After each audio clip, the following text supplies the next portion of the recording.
Hello everyone and welcome to Vlinko's channel. In today's video, I will show you how to reset Google Chrome to its default settings. And now let's get started.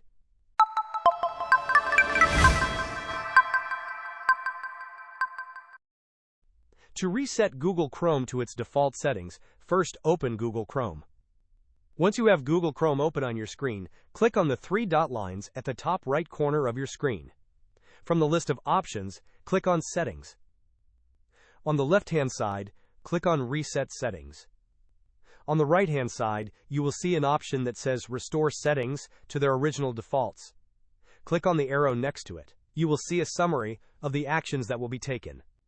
Resetting to original defaults will reset certain Chrome settings, including Chrome shortcuts. It will also disable extensions and delete cookies and other temporary site data.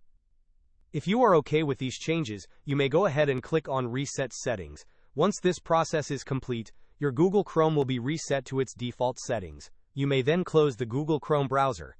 When you reopen Google Chrome, it will be set to its default settings. This is how you can reset your Google Chrome to its default settings. Hope this was helpful. Do not forget to like and subscribe if you enjoyed. As always, thanks for watching, and I will see you in the next video.